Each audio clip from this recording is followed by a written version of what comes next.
Have you ever shaken a hand that felt warm, only to later realize it was hiding a blade? Life is full of masks. The smile that seems genuine, the voice that feels kind, the attention that feels flattering, all of it can be performance. Deception rarely arrives with horns. It arrives with charm, with laughter, with perfectly timed words that make you feel seen, until one day you discover that what felt safe has quietly been eroding your peace. The Stoics knew this. Marcus Aurelius, Seneca, Epictetus. They lived among the same disguises we face today. They did not waste energy trying to control others. They trained their eyes to see clearly, their hearts to act deliberately, and above all, they protected their inner world. Because life is not about who enters your circle, it is about how you respond when their presence begins to poison it. So stay with me. Together, we'll uncover the 9 kinds of people you should never trust, and why walking away may be the most powerful act of respect for yourself.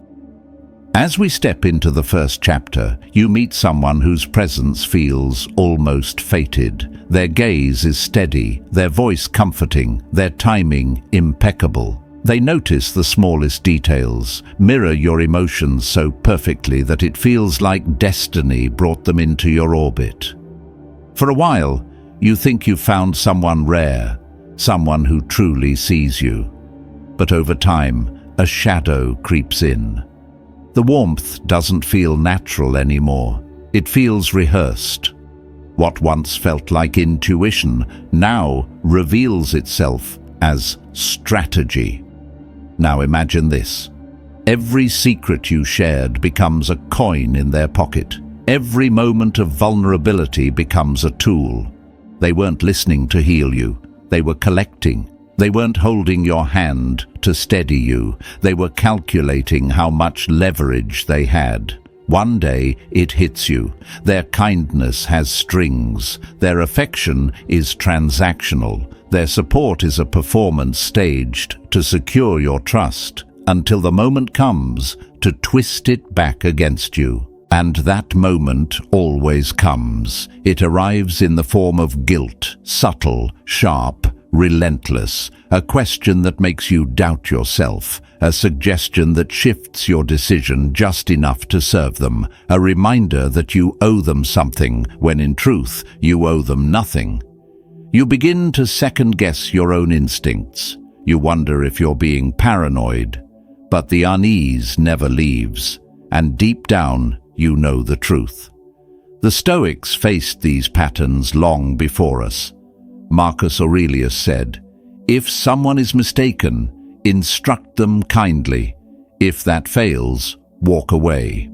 Clarity is more valuable than comfort, and sometimes the highest act of self-respect is not to confront with rage, but to detach with wisdom. To recognize that not every smile is sincere, not every open door is meant to be entered. Ask yourself, does this person lift you, or do they chip away at your confidence? Do they celebrate your victories, or do they quietly redirect the spotlight back to themselves? Do you leave their presence feeling lighter, or do you walk away drained, carrying a weight you can't explain? The answers don't lie in their words. They lie in the patterns, in the slow erosion of your peace. Here's where the shift begins. Protecting yourself doesn't require a speech. Boundaries do not need a speech. They only need consistency. And peace is the only proof you need. Share less. Observe more. Not everyone deserves access to your inner world. Some people ask how you're doing not to care, but to measure how much power they still hold. Reserve your trust for those who prove with consistency that they honor it. And when the guilt comes, and it will, remember this. Protecting your mental and emotional health is not selfish. It is self-respect.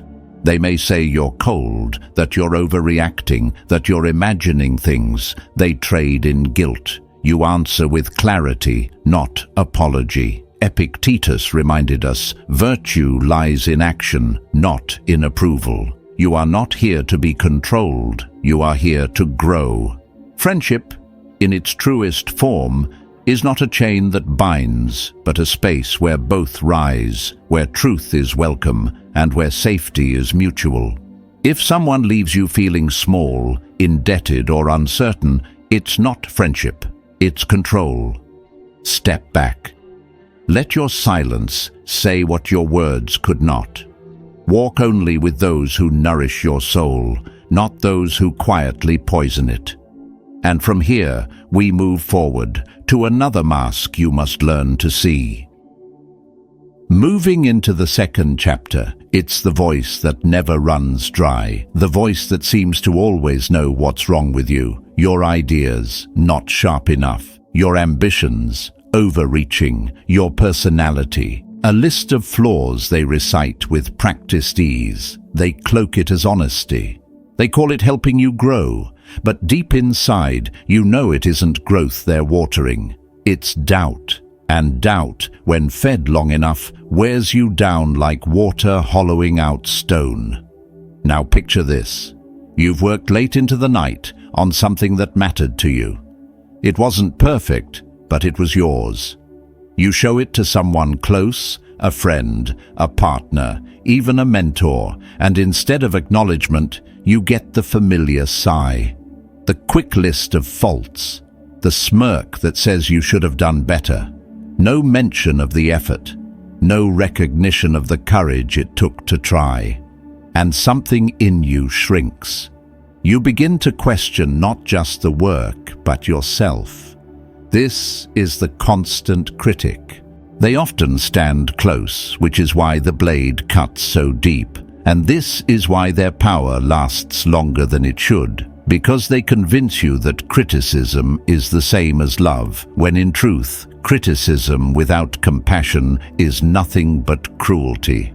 Seneca warned us long ago that words can wound deeper than steel, and wounds of the spirit take longest to heal. Here's where the Stoics hand us a shield.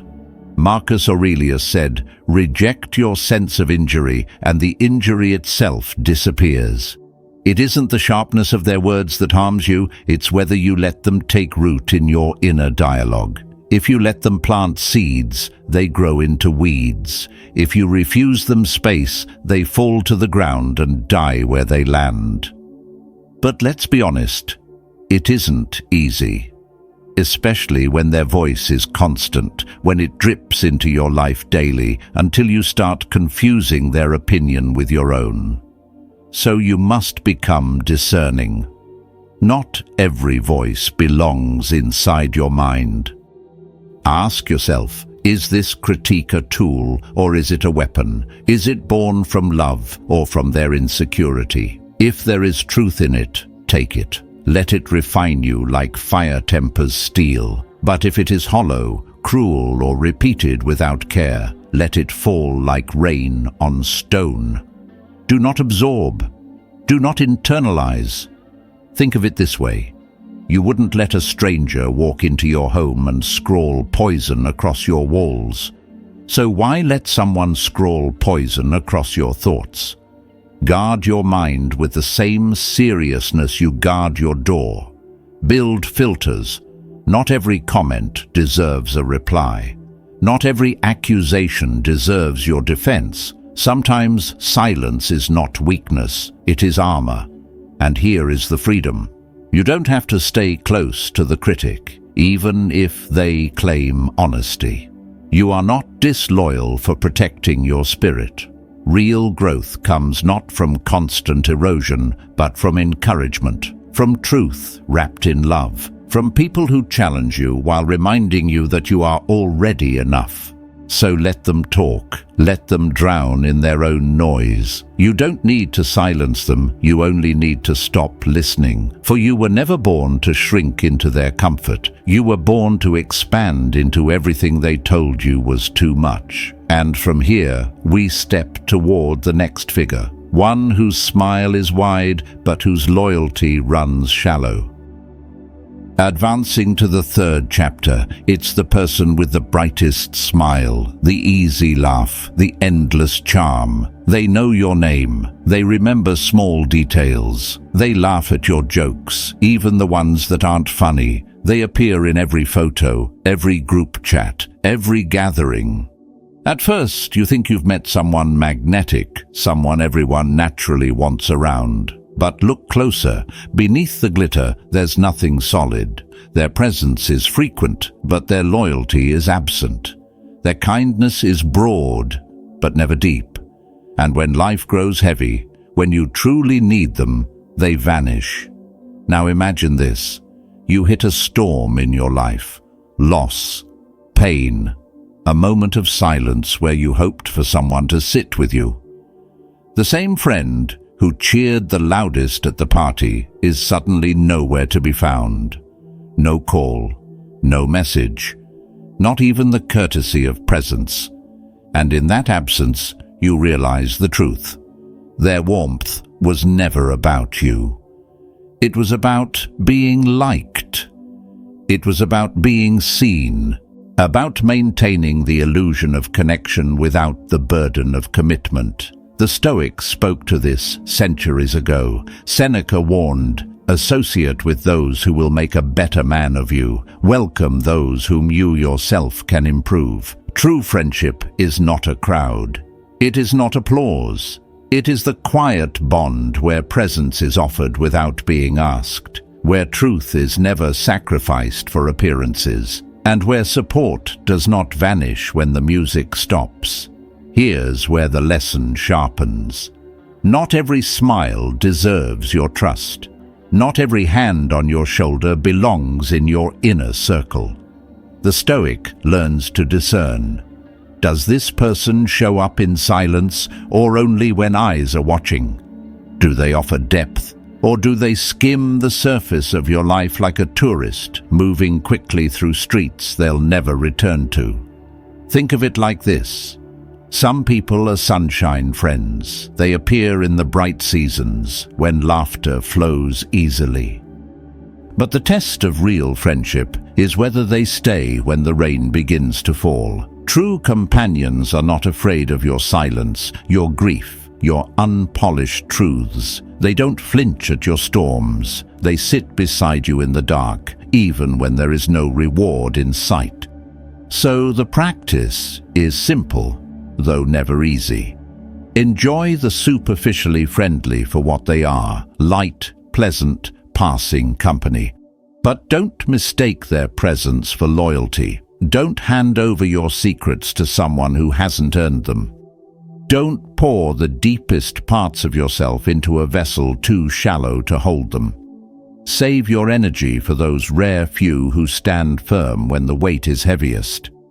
The Stoics would rather walk with one honest companion than be surrounded by 1,000 acquaintances who only know the version of you that's easy to love. Be kind, yes. Be open, yes. But be discerning. For not all friendliness is friendship.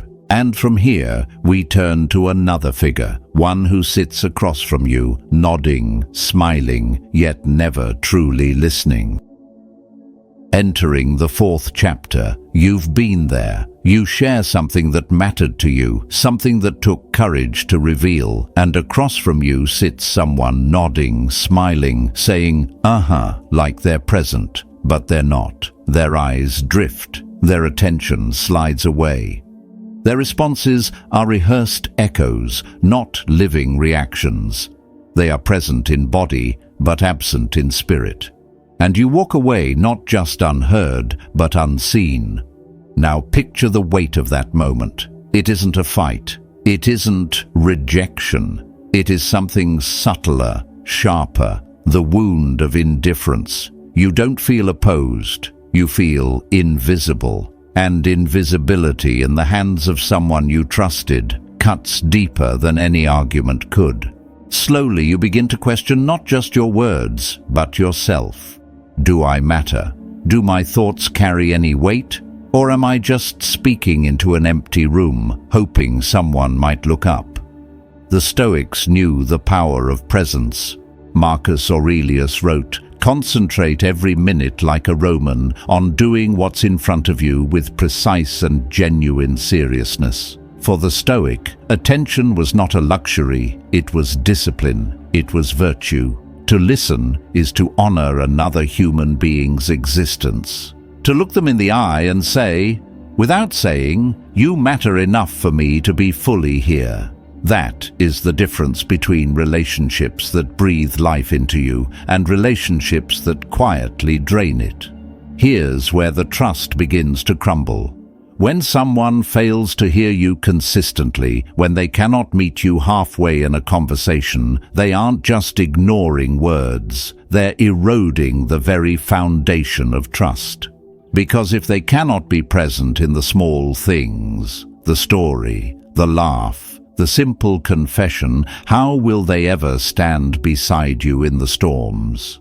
The inattentive listener doesn't break the bond all at once. They hollow it out piece by piece until you realize you're carrying it alone.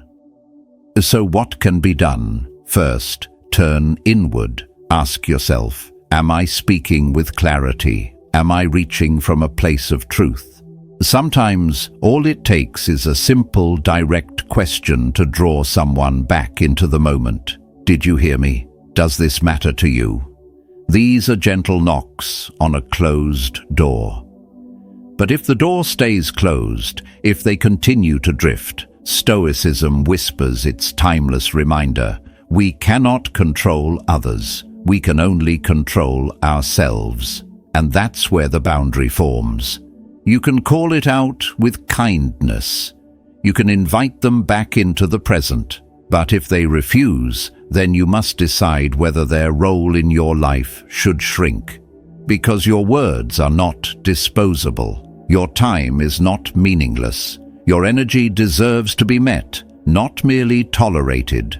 Choose to walk with those who listen, who don't just hear sound, but absorb meaning, who reflect your words back with curiosity and care. When someone truly listens, you don't just feel heard, you feel valued. And in a world choking on distractions, presence has become a rare jewel. The Stoics remind us that rare things are the most precious. Protect them, so don't beg for attention, don't chase it, don't twist yourself small to be noticed. Instead, stand with those who show up fully, consistently, silently communicating the only words that matter.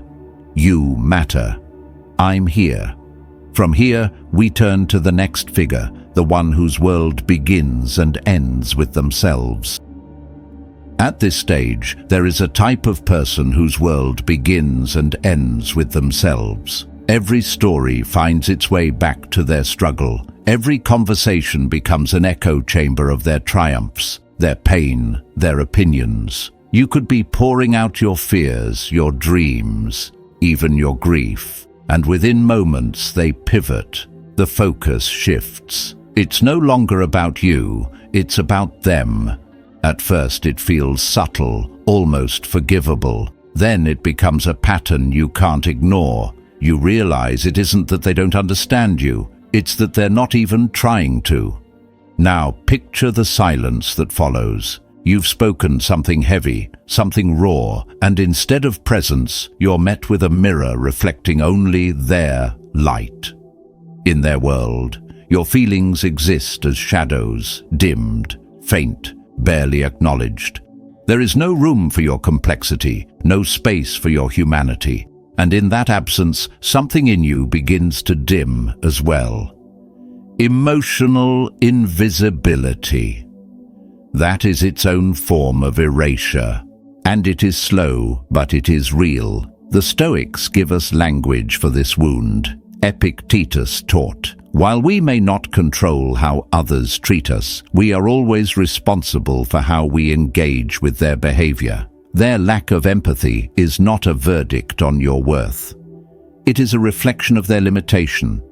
When you finally grasp this, you stop begging for awareness where it cannot exist. You stop asking blind eyes to suddenly see you. Here's where the danger lies.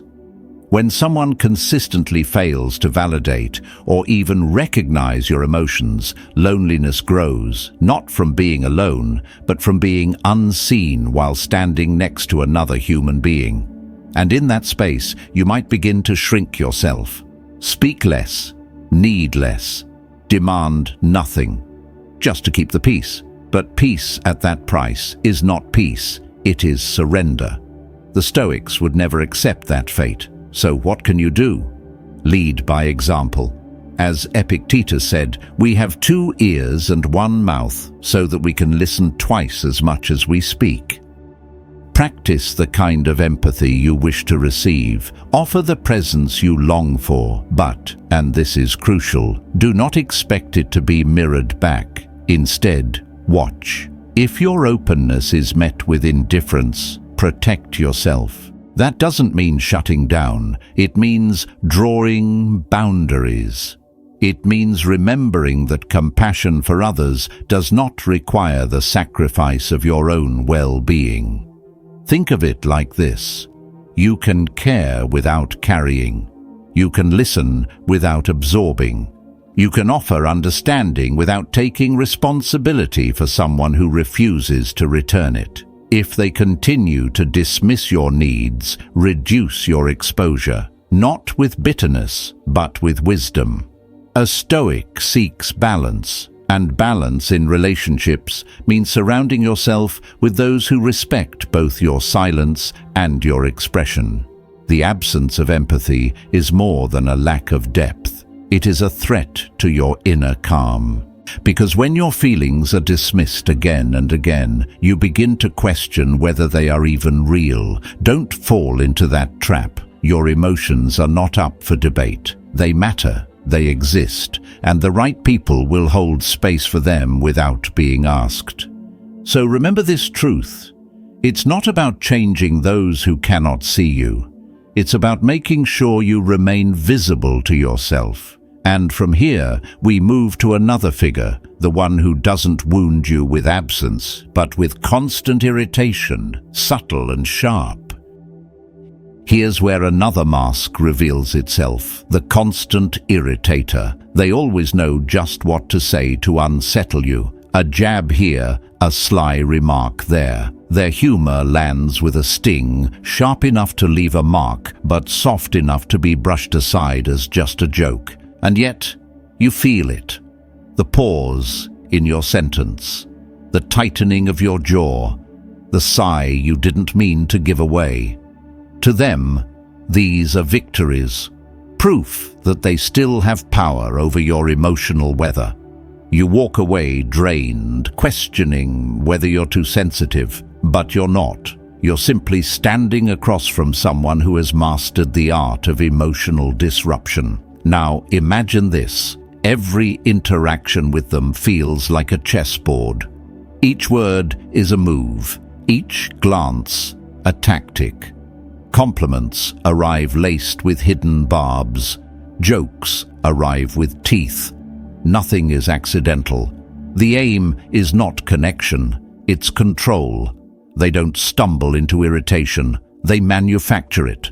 And their favorite tool is not wit or charm, it's your reaction. They grow stronger the moment you lose your calm. The Stoics would not be surprised. Marcus Aurelius reminded us, you have power over your mind, not outside events. Realize this, and you will find strength.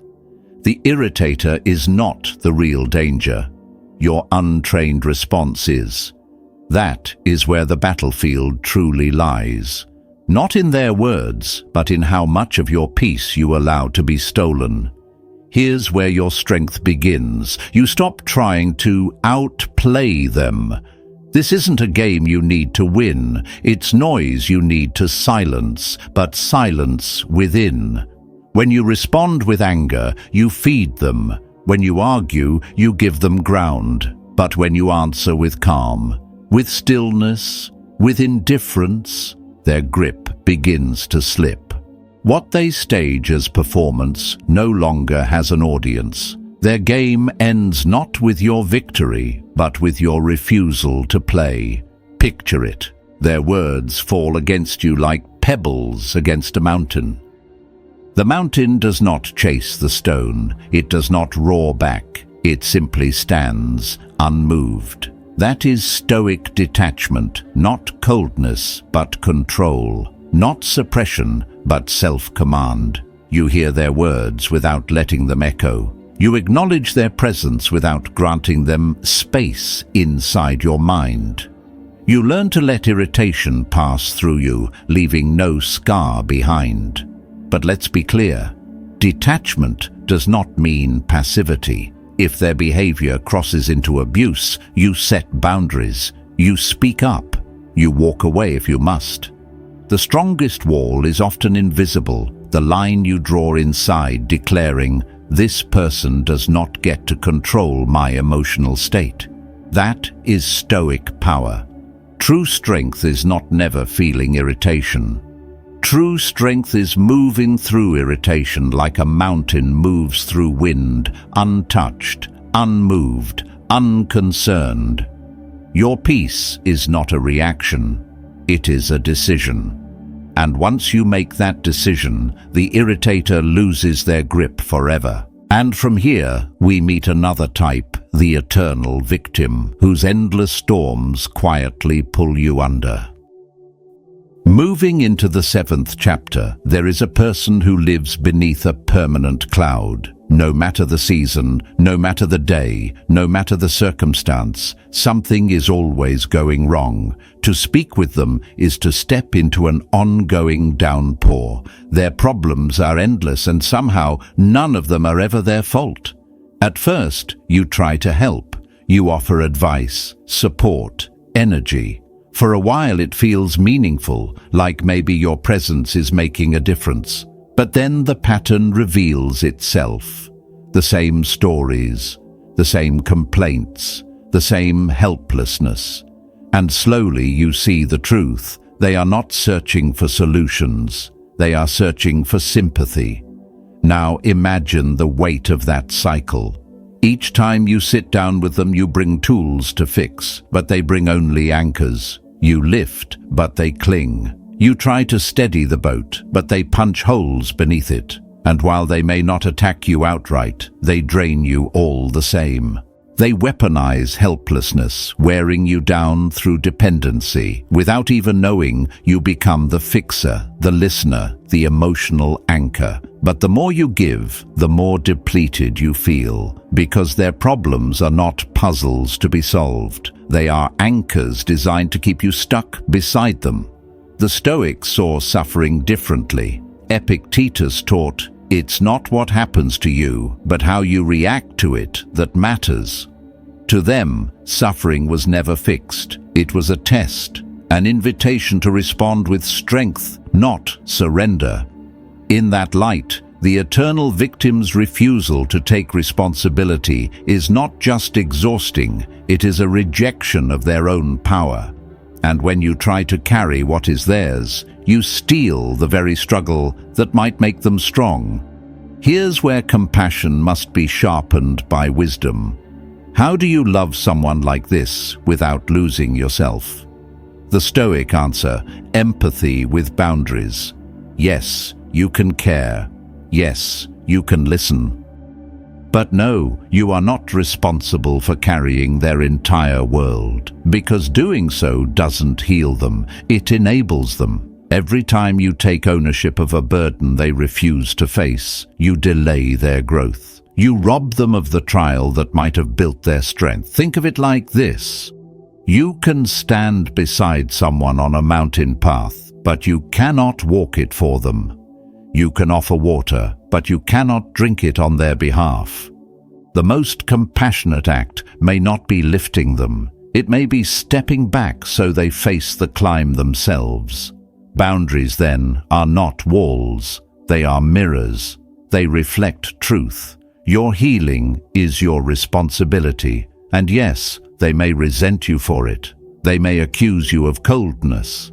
But sometimes, people would rather live in chaos than face the discomfort of change. That choice belongs to them. What belongs to you is peace. Your energy matters. And if a relationship drains without giving, the Stoics would not call it friendship. They would call it a lesson. Learn it. Step forward with grace. Remember this. Support is not the same as rescue. You are not the savior in someone else's endless story of suffering. You are your own steady flame. Protect it. From here, we turn to a darker figure still. The one who smiles to your face, but slices your reputation the moment you turn your back. Advancing to the 8th chapter, we step into the presence of a quieter kind of danger. They smile when you're there. They nod. They lean in. They make you feel seen. For a moment, you think you've found safety in their company, but the moment you turn your back, the mask slips. Their words sharpen. They cut your reputation in rooms you aren't in. To your face, they are kind, even affectionate. But behind your back, they become critical, dismissive, even cruel, and that contrast leaves you reeling. Because betrayal whispered in shadows feels heavier than betrayal shouted in the open. Now imagine hearing it secondhand, a comment from a colleague, a rumor from a friend. The words sound familiar, but the voice is one you trusted. At first, you explain it away. Surely there's been some misunderstanding. But then the pattern repeats. The whispers line up one after another until the truth becomes undeniable. The very person who once made you feel safe is the one pulling the floor out from under you. That is the wound of duplicity, not just the loss of trust, but the collapse of something more basic. The belief that connection is real. The Stoics knew this wound well. Marcus Aurelius wrote, "The best revenge is to be unlike him who performed the injury." In other words, when someone stoops low, the power lies not in matching them but in refusing to meet them there. Their deceit says everything about their character and nothing about your worth. To be unlike them, that is strength. Here's where their pattern reveals itself. The two-faced individual thrives on chaos. They plant seeds of doubt and then retreat into the shadows, watching as relationships fracture. Why? Because authenticity is threatening. Real connection demands vulnerability, and they are terrified of being seen for who they truly are. So they hide behind masks. They shift depending on the room, the audience, the advantage. But you don't have to play along. Stoicism gives us a clear directive. Choose your company carefully. Seneca warned. Associate with people who are likely to improve you. The unspoken half of that sentence is this: walk away from those who only pretend. And walk away not from anger, not from spite, but from clarity. Your peace is more important than appearances. So how do you handle them once the truth is revealed? First, accept it fully. Stop hoping they'll change. Stop offering second chances in the name of diplomacy. You are not being unkind when you step back. You are being honest. Next, reduce your emotional investment. Don't waste energy trying to expose them. Don't waste nights plotting to match their manipulation. Protect your space instead. Close the door, not with rage, but with resolve. And then, turn back to yourself. Focus on what you can control, your own integrity. Be the kind of person who is the same in every room, the one who defends what is right, even when it is inconvenient. The one who treats others with respect, even when they aren't present to hear it. That consistency is your armor. That alignment is your shield. Let their betrayal refine you, make you sharper, not colder, more discerning, not distrustful, because not everyone deserves access to your inner world. And when someone shows you who they are in the shadows, believe them and free yourself. From here, we step into the final storm, the toxic individual whose presence consumes peace itself.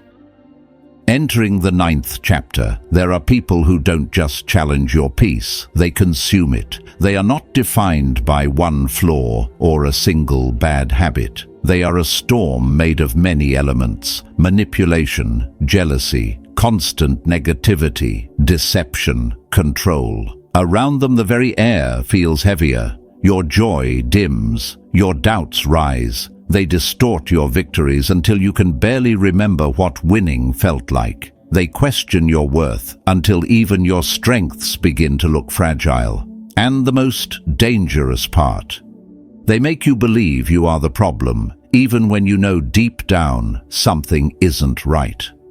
Now picture the slow unraveling. At first, you make excuses. Maybe they're going through something. Maybe they didn't mean it. Maybe you're being too sensitive.